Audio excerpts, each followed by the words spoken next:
Good morning. Welcome, everybody, to Conversations with Annassa.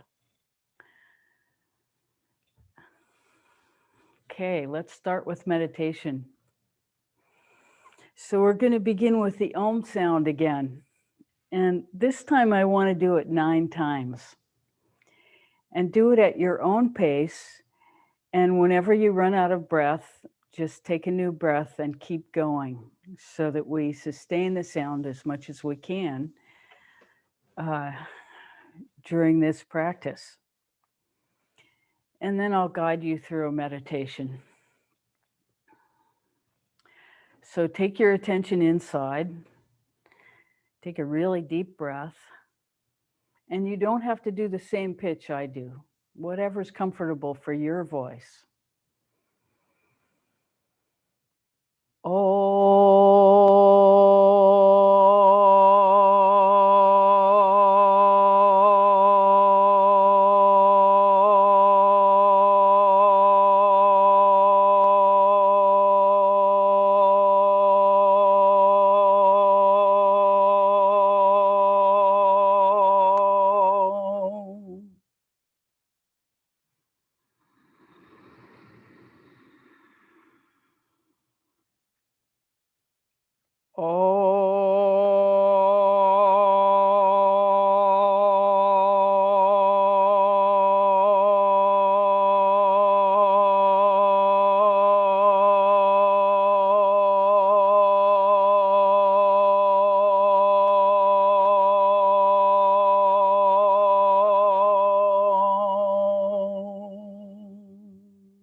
As you're ready, gently bring your attention back into the room and we'll start our program,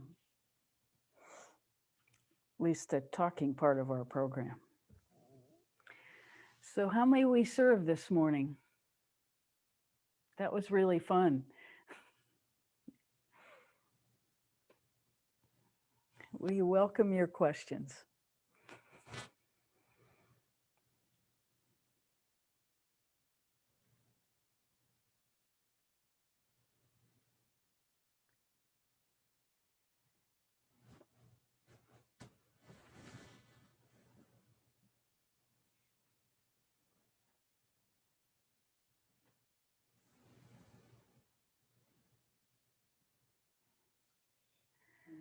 So, we have a question.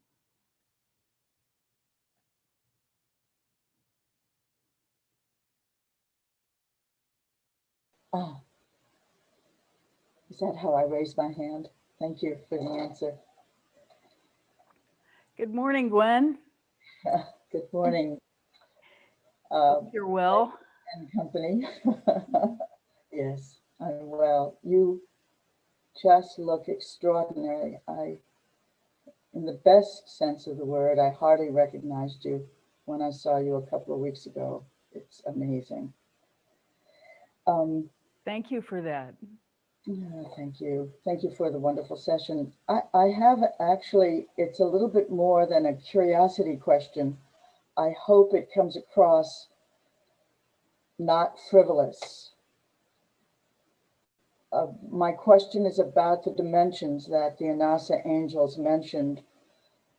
I've heard them say this before. We're from the 12th dimension, and for me, in my construct or in my when I enter into that possibility, I would love if you would grace me with some kind of a response to what's above you and what's the in between. Is the in between graduated levels of expansion or transparency? Is it other worlds? Um, I just much of my consciousness is lives out there in some of my other incarnations, and I don't know if they're on different dimensions. They just feel like other forms of me as a human. I hope that gives you enough to respond in some way. You probably know what I'm driving at. It's hard for me to express it. Yes, we do know what you're driving at. And the difficulty is this: our language is three dimensional, it's linear. And quantum experience, which is everything beyond three dimensional experience, is nonlinear. So this is, non dual and dual. Here we are again. And so the simplest way to think about it, the most productive way to think about it, is that we are a portal to that divine oneness.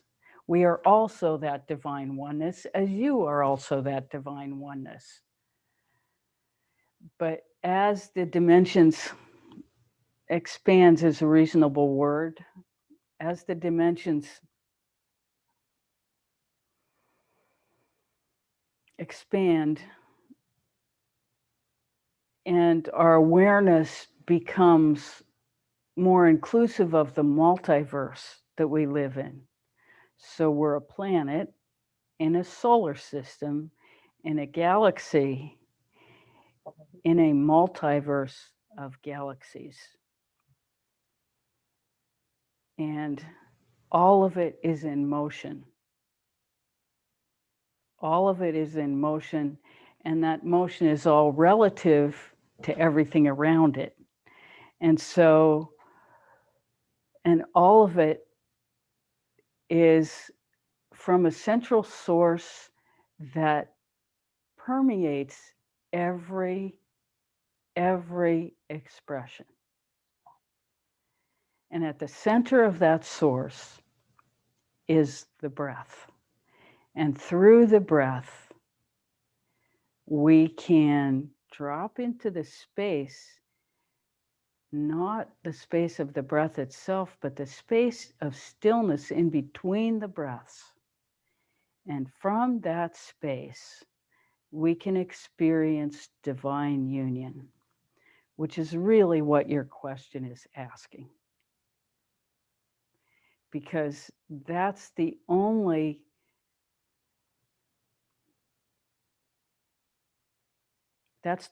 answer that's really helpful, is how to get to that place of awareness of ourselves in divine union.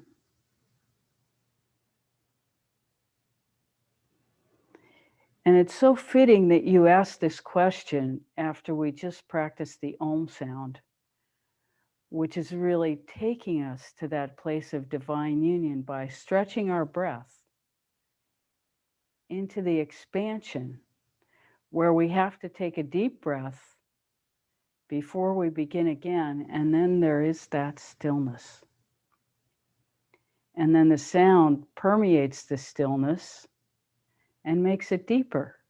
And with every repetition of the Om sound, we experience ourselves as one with divinity in a more profound way.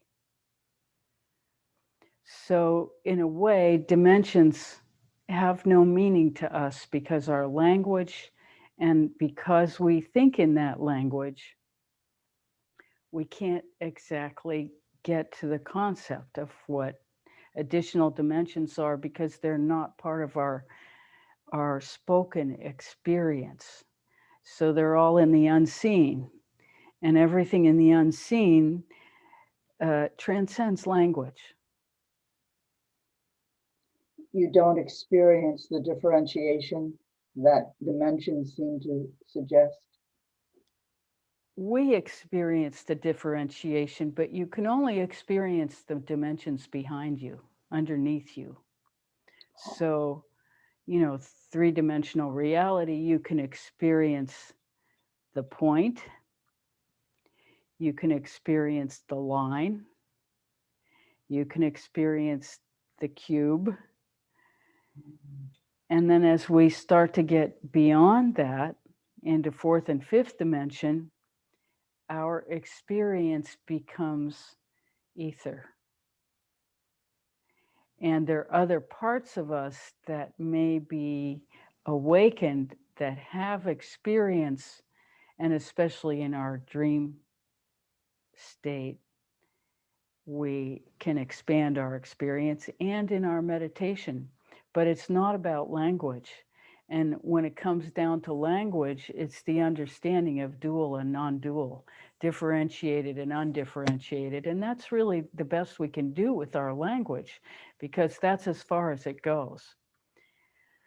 But the beyond we point to as saying that which is beyond love, peace, joy, and gratitude.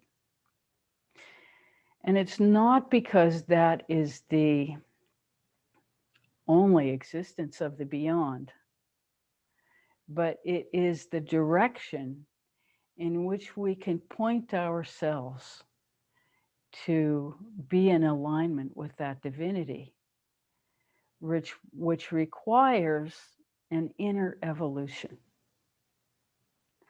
And that evolution into alignment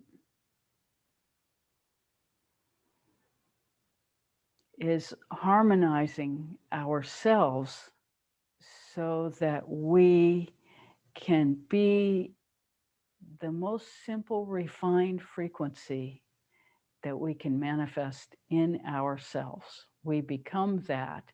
And as we become that, our access to that divinity increases, because it's all about frequency. For example, Rebecca cannot connect to Annassa unless she raises her frequency to a level that they can lower theirs to. And then there is some congruence, Mhm. or we should say lower hours too. Mhm. We sometimes have trouble with pronouns So, because you're, we are a multidimensional force in this moment.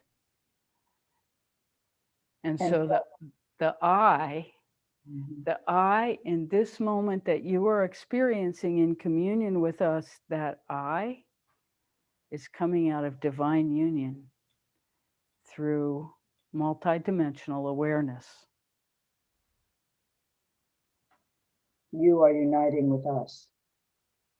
Exactly, through the channel Rebecca. So the channel is open and we become a portal for divine union, which allows you access to that experience. And of course,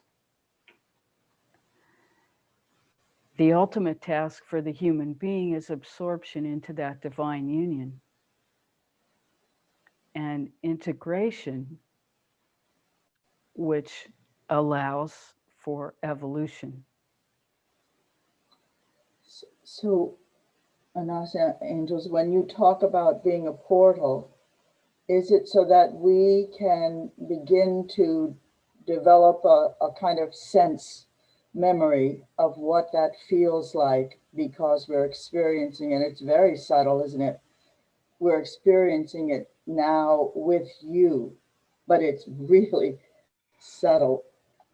No, sense memory is not the same as the experience because the experience is living and sense memory is sense memory. And so, although it is a visceral experience of this energetic expansion, it is very much alive in the present moment. And anything having to do with memory is no longer present. So there is only this moment, and this moment, and this moment. And divine union is a gift.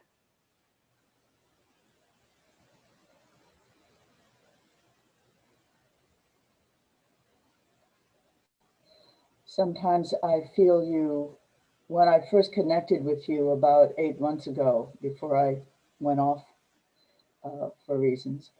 Um, I experienced you very strongly. So I could remember that feeling as, they've arrived. We're connected. They're present with me. Um, Over the last 8 months, I've sat with you any number of times, but it was never immediate. It was never, did you say visceral? It was never my own. It was an assumption. Can you comment on that? Has it to do with visiting this venue often enough to kind of for us to align with each other? I don't know why you would disappear on me. I really needed you. I thought, oh, please come. I went to the temple many, many times, but it has become more subtle. Depleted is the way I feel as though I've lost something.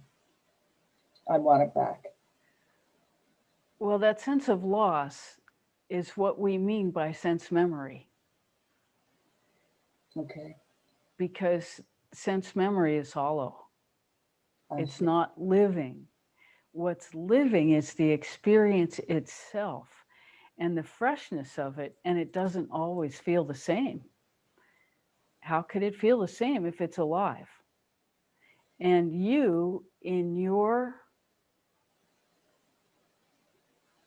awareness, are expecting a repeat of an experience already had. I'm expecting an arrival. It's true. You're expecting a certain sensation, a certain feeling that you identify as Annassa. Well, our bandwidth is quite a bit bigger. Can you imagine that? And so when you don't have a repetition of your experience, you think you're not having the experience. Can you see how that whole concept just tangles you up in your mind? I can see that, yes, of course, but at the same time, it's a great comfort to know when you've arrived and know that we've connected. It's the other part of visceral is fictitious. Excuse me, I don't mean to hog the conversation. I'll consider these things. No, this is an important conversation, and we're delighted to have it with you because here's the thing we want you to know: we're not going to always feel the same. And so it's important that you begin to trust your own self, that you have within you the Hamsa bird, the bird that is able to discriminate frequencies, and that if you are in a state of allowing, that Annassa is there. And so your job is not seeking, but allowing. And in that allowing, then there's space. There's space. But you can see in your expectation of it to be a certain way, you are limiting your perception to this tiny ray of it has to feel like this or it's not real.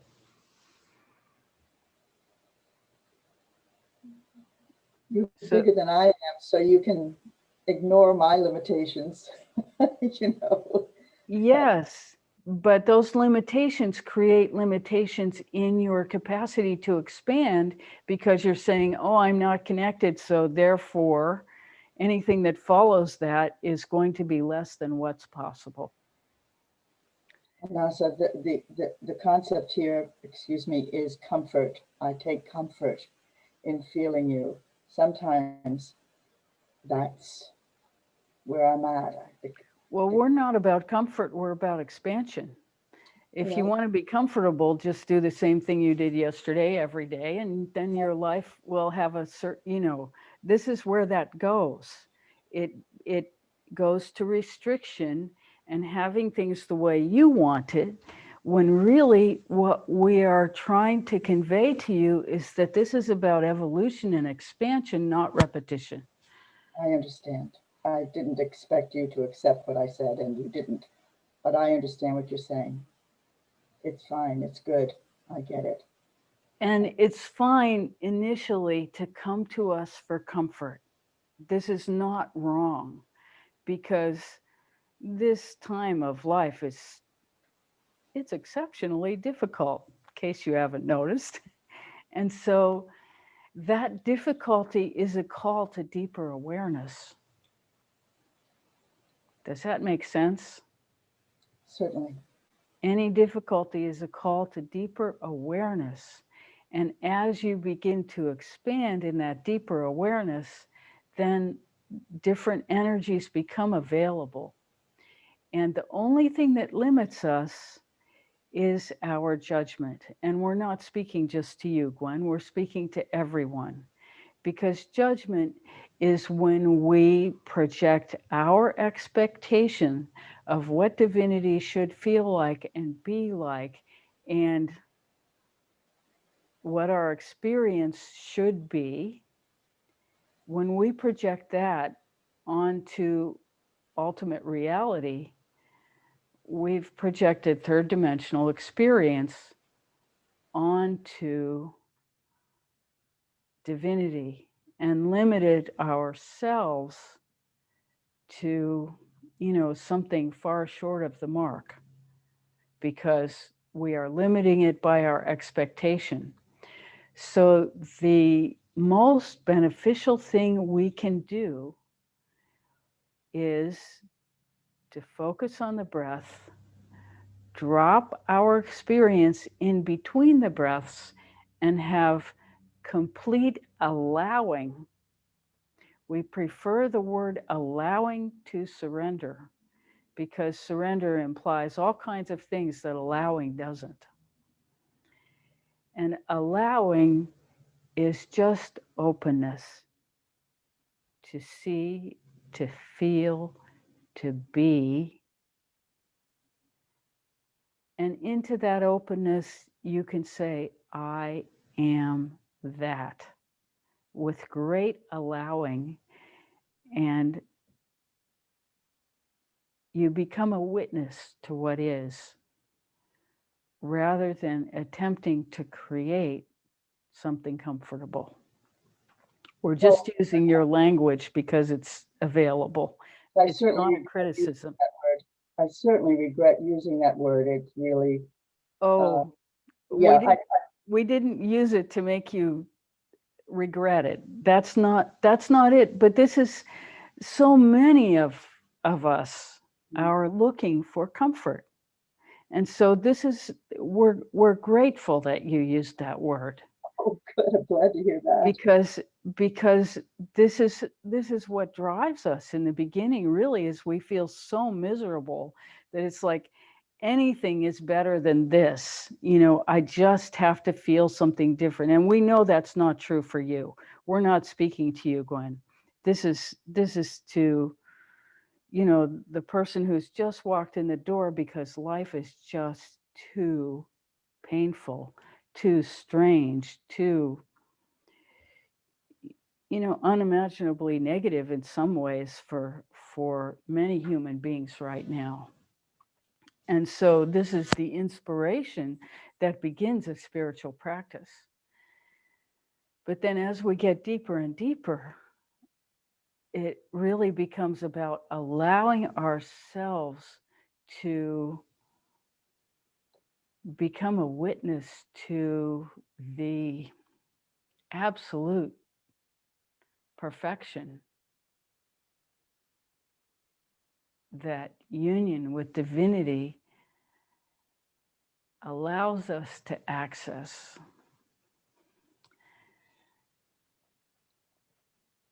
And when we say perfection, we're talking about the balance of the whole.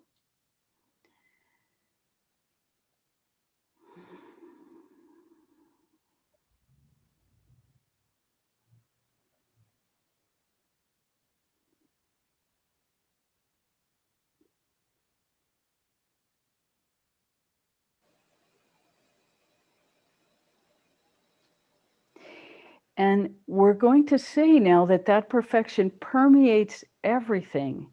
That divine union is present in every cell of our body already. That divine union is in this space between the breaths already.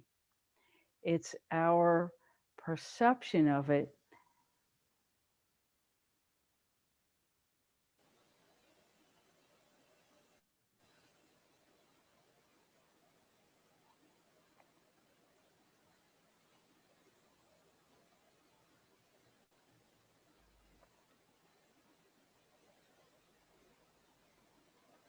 are allowing ourselves to be in witness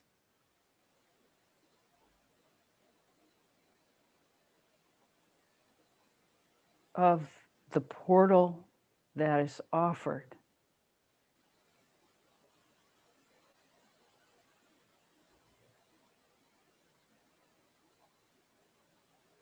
And then allowing that experience to drop from our head to our heart, deep within our belly, down to the tip of our tailbone, and then rising up with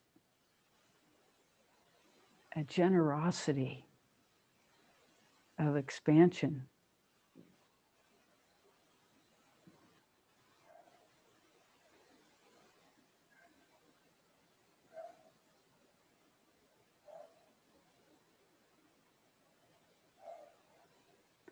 This is what we wish to share with you.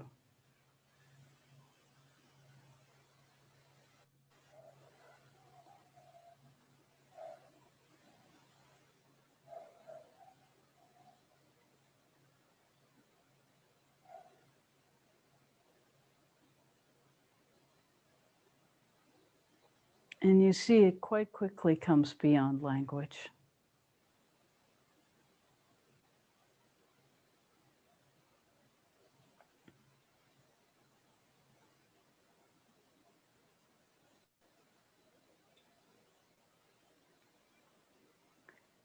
And having the understanding that that experience cannot be contained, because life itself cannot be contained,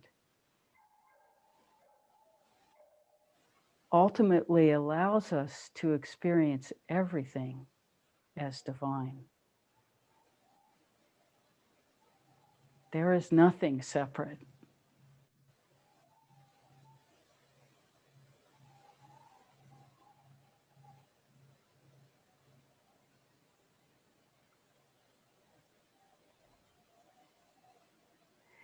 And then in that understanding, there is the flood of gratitude at the recognition that nothing about us is wrong.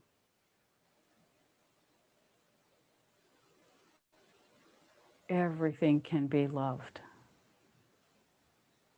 Everything comes out of love. Because what is divinity but love itself?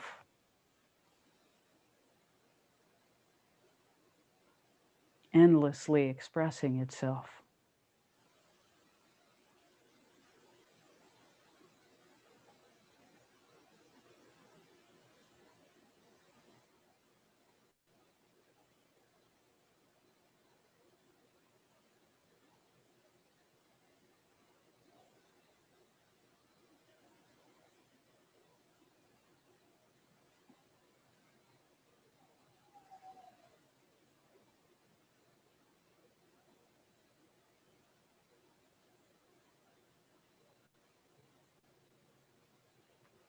So you can have confidence when you say a mantra like, I am that. That's true for every cell of your body. You're just telling the truth. I am in perfect union is the truth.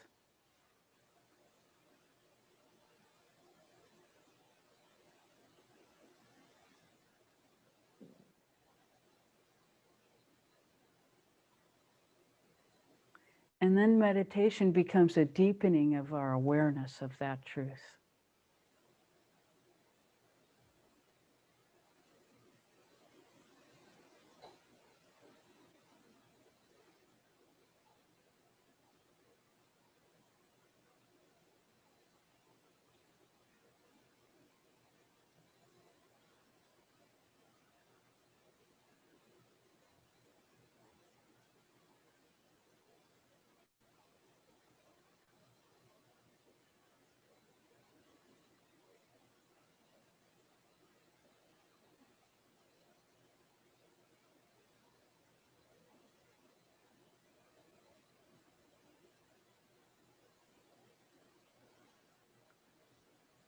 How may we serve further?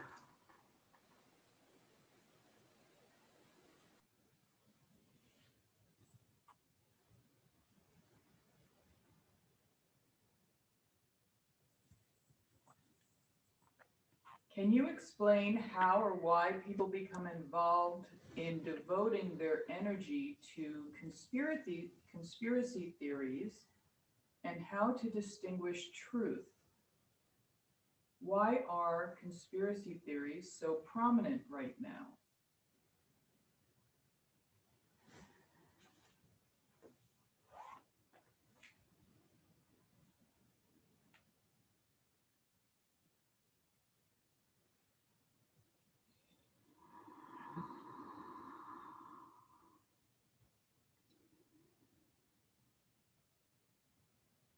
Mm.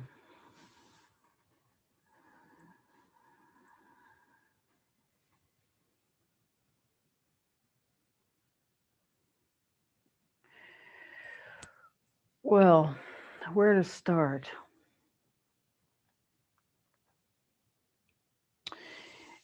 You know, the last 4 years were an experiment in this country was an experiment with what happens when there is denial of fundamental reality. When someone says one thing and does another, quite consistently. And so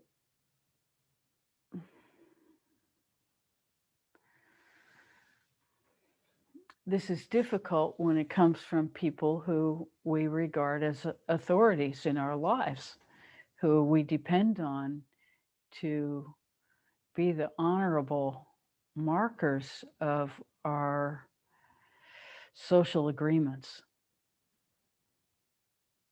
the enforcers of our social agreements. And so when we select people to have those roles who really have other agendas rather than anything higher and finer, and they don't even pretend to have anything higher and finer driving them, then, confusion just takes over. And who to respect, what information to pay attention to, really becomes a big issue. And so we recommend circumventing all of it and becoming deeper and deeper, more deeply grounded in yourself, and living from a sense of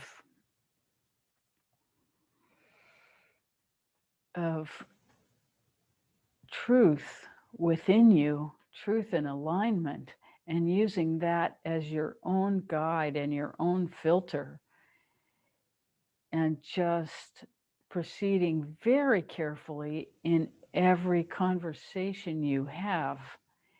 And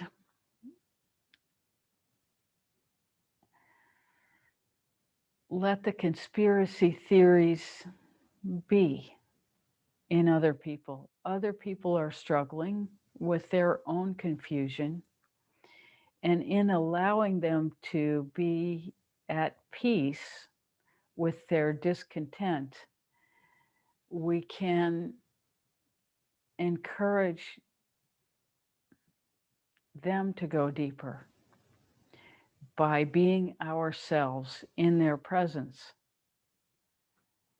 and trying to stay out of reaction as much as possible, which means we can say, let's talk about something else.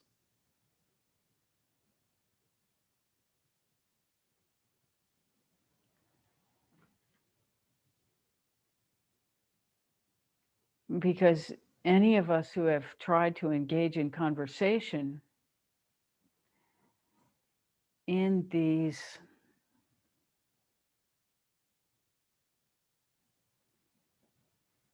really, there's a lot of torment and confusion. And engaging it easily destroys relationships. And we want to continue to promote flow rather than disunion, disharmony.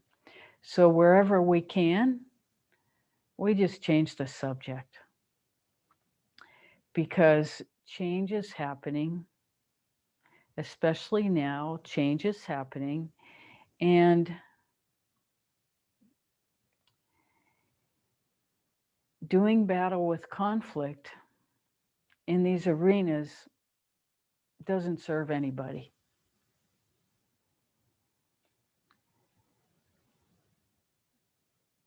And we save our conversations, our deepening conversations, for those who are willing to participate where we are. And we allow there to be flow in the conversations where people are not yet ready to participate where we are, so that the relationship is not destroyed. We try not to make concrete boundaries that can't be bridged, especially with those we love. And this is what we're talking about. We're talking about the people we are in community, in communion, in relationship with in our lives, and how to maintain those through difficult times when we disagree.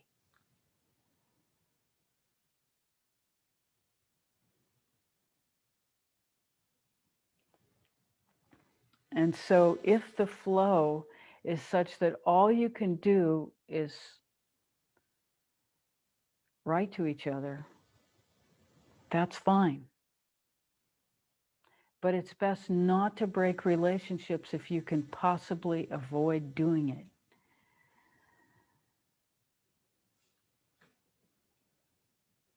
And the reason is this, and that is that karma is real. And so we want to be cleaning up as much of it as we can, not creating more of it. And the more kerfuffle we create in our lives, the more confusion, and we could call it karma, we are creating. And instead, we want to be elevating as much as we can. But that elevation can only happen from allowing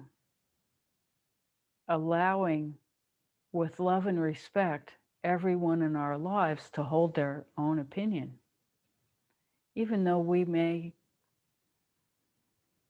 really disagree.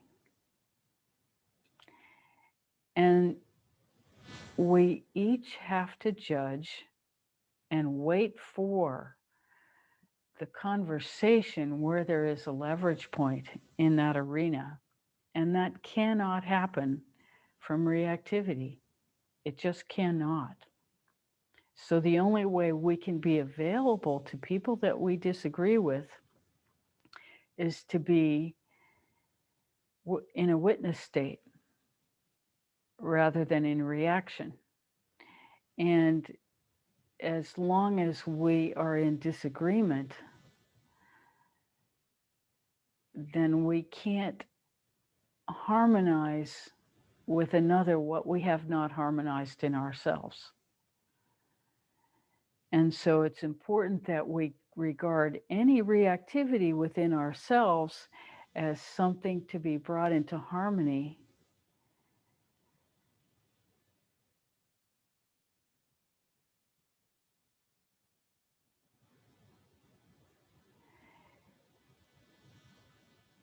Because we all have the capacity to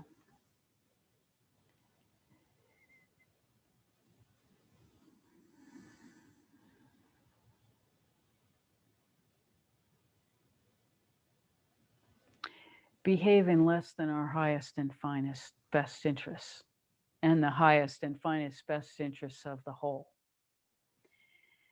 And so if we hold ourselves to participating from a witness place and our efforts at expression to expressing the highest in our own personal best interests and the personal best interests of the entire whole,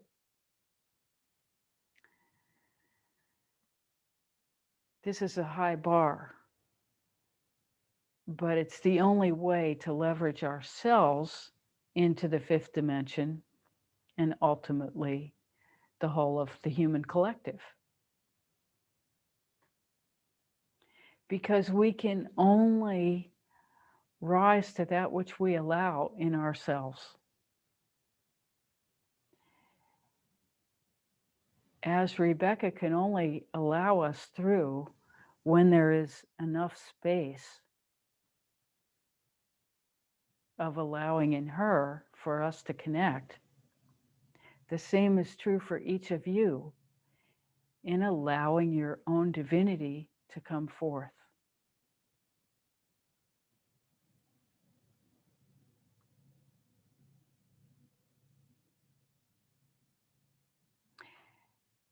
And it's not that everyone becomes a channel in this way.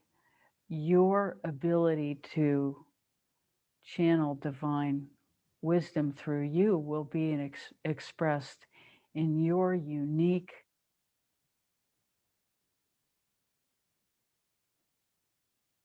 potential for that expression. And every human being contains already the blueprint for that unique expression of divine wisdom. Every human being. This is not just, the one in a billion. That is a lie. Every human being has this potential.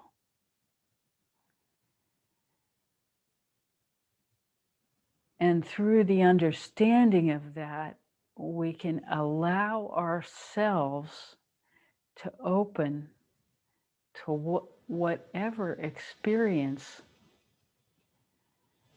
divinity is showing us in this moment.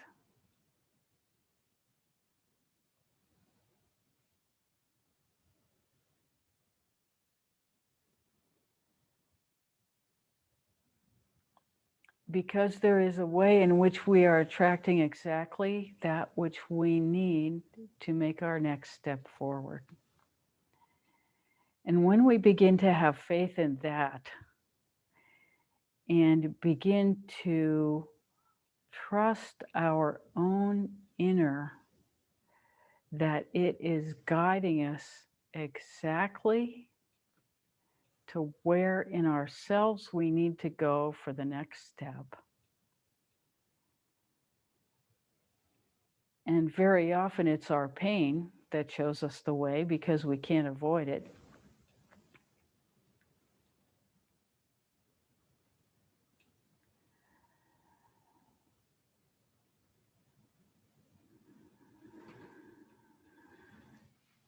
We hope this answers a question we long ago forgot what we were answering. And we hope whatever we said served you.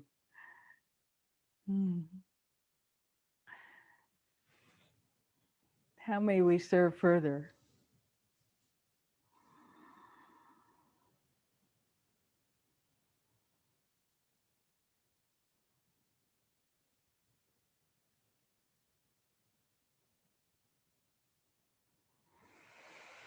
Yes, Suzanne. We hope you don't mind if we call on you. Well, there, now I'm unmuted. I want to go back to a phrase in the earlier conversation I would like to have expanded on a bit. Sure. The phrase is perfection is the balance of the whole. Maybe it's hard to go back without. No, that's fine. Okay, all right. I'm really enjoying the conversation. I just wanted more clarity on that.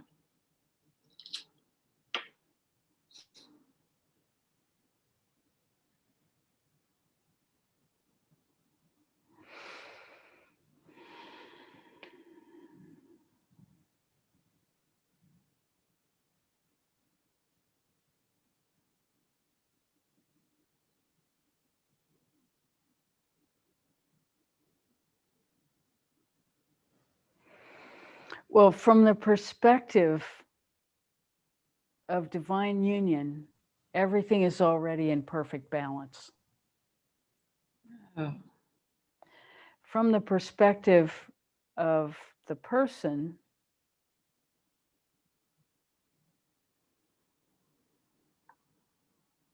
it's hard to experience the perfection of the whole.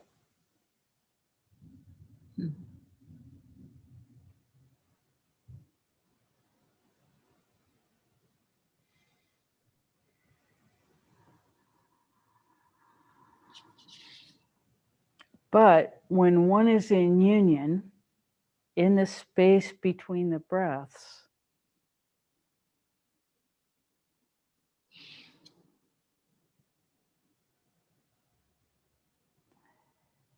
there is a participation in the whole. And the experience of union itself is divine perfection. And that is available to every single one of us in between every breath we take.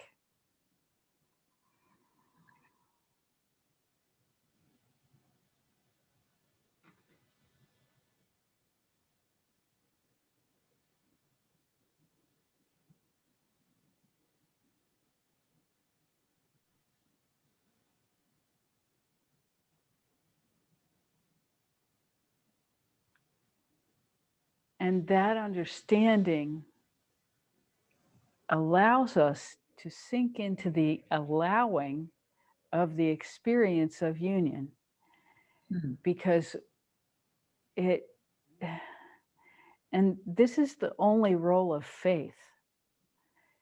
Faith allows us to go deeply inside and be a witness.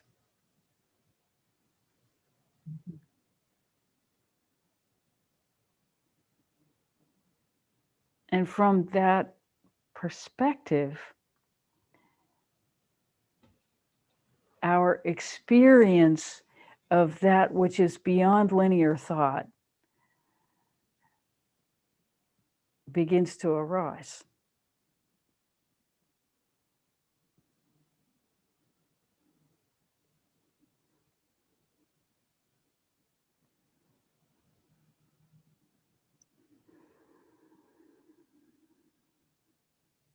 And it is this energetic awareness, we'll call it, that begins to permeate our system and allow us to have access to the energetic centers that exist within our field as the chakras and channels. And as we become more and more familiar with these energetic centers within us, we begin to experience ourselves as more than just this physical body, and as an energetic being that couldn't possibly be separate from the whole.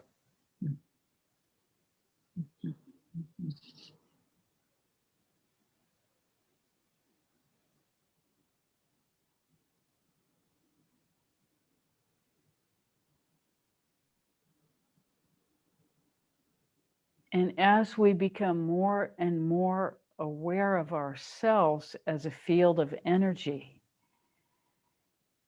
and begin to perceive that energy in whatever sensory modality is the most primary for us.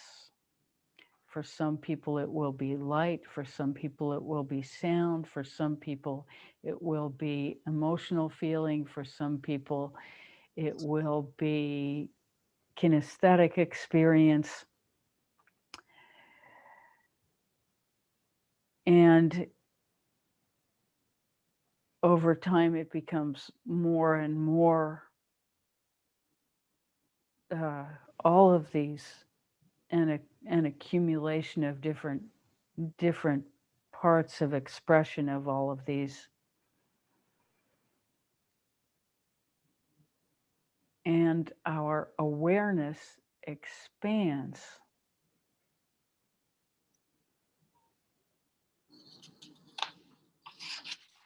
But it always expands from this initial sense of allowing.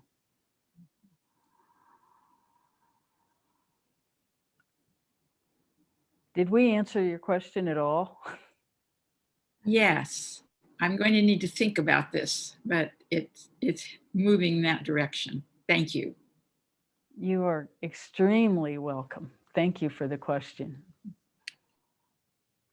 We are so much enjoying this conversation.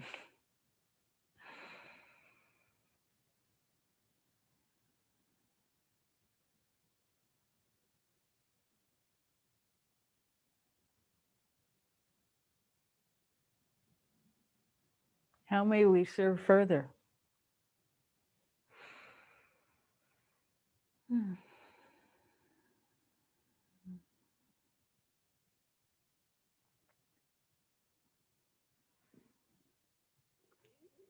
Can everybody see? We have something on our screen that's blocking, but it's probably not blocking the camera.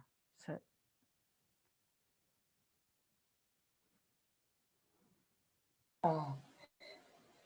Hi. I'd like to ask a follow-on question. I'm sorry, I don't know how to raise my hand. I haven't figured that out yet. And no one will tell me. um, you, so all humans breathe.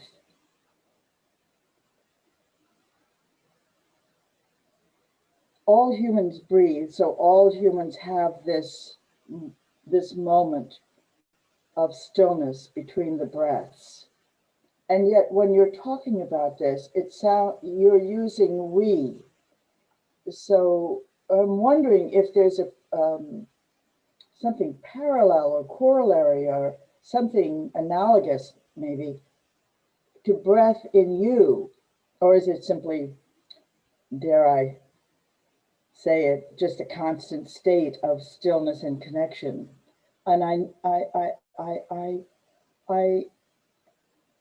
I hope you will excuse my curiosity because that's what this is. I have always wanted to know these things. And today this question has come up. your curiosity is welcome. And we never have any sense of separation, which we think is your ultimate question. We are in constant union and awareness of that union. That's not ever a question. I suspected that. And that is possible for you also.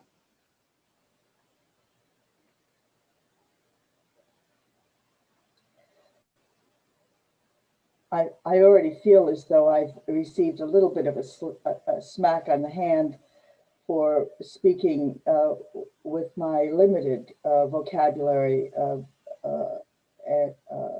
I know it wasn't intended that way, but it's still, to be candid in front of you is to really, you know, I have never felt a desire for this kind of a state that you describe. I've been meditating for almost, I think it's 50 years now. I'm very interested in my work. I'm very interested in refining the work that I do in the world and its expression. It is, it makes me very happy. I have never attained to enlightenment, or I love God. And for me, that's the cat and the meow. I just mention that because, again, you describe these things as though they're universal. I don't feel any lack. I feel, you know, okay, but I don't see it as a limitation. Again, all I'm inviting is your comment, and I'm ready for whatever you say, sort of. I will try to stay steady. Well, we didn't mean to chastise you, and we're sorry that it feels that way. No, it's me, not you. So here's what we'll say. Loving God is the key. Loving God is the key. There's nothing more or less than that. That is the ultimate. I And think, holding love in your heart for that which you are mm, and which you are complete expression of. This is divine union. Love, peace, joy, gratitude, and that which is beyond. This is what we're speaking of. And allowing your perception of what you're made of to expand as a result of your meditation will in no way inhibit your expression in the world. The reason we don't speak so much about worldly expression is because we're all already doing that. We may be doing it less than usual because of the pandemic, or in different ways than we're used to because of the pandemic. But we're all involved in expressing. And so we don't feel, especially the people who are coming here, are at a stage where how they're expressing is not so much of an issue, but more it's this issue of interconnection, that an accessibility of that interconnection, which is why we're focusing there. So we have no criticism about external expression, and we recognize that external expression as an expression of love of God is bound to be successful. It's just how it works. And so we delight in that. And we have this is the formula that works. Living from love. We have no criticism of that. And we are totally welcoming and grateful for your participation. We in no way wanted you to feel judged or reduced in any way from our conversation. That's never our intention. We are promoters I know. Thank you. of love, peace, joy, gratitude, all of which we feel for you in this moment. We bow to your effort and your accomplishment.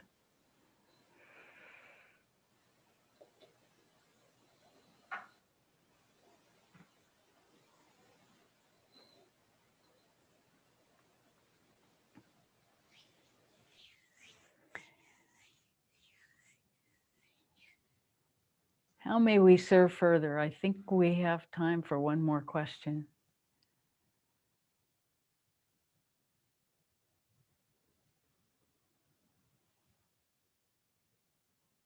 Brenda?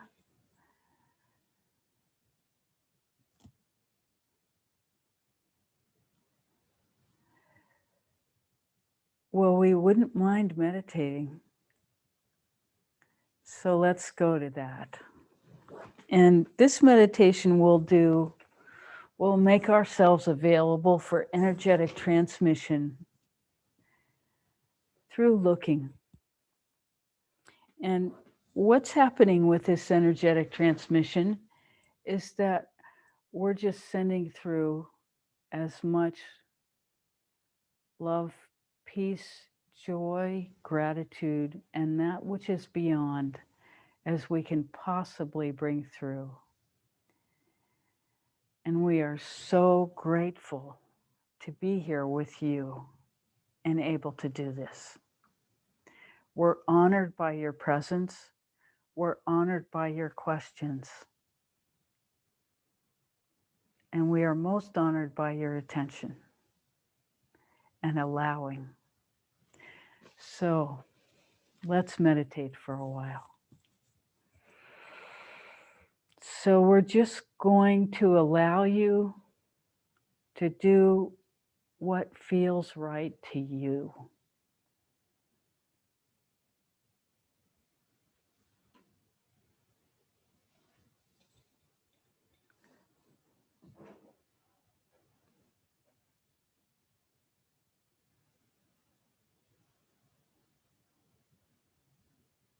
And however you participate is fine.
So when you're ready, gently bring yourself back.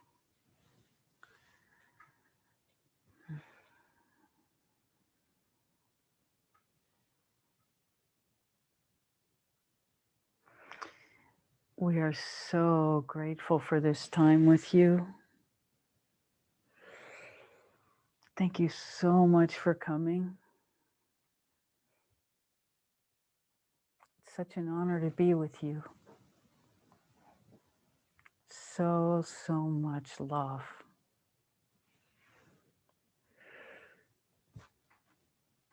Thank you.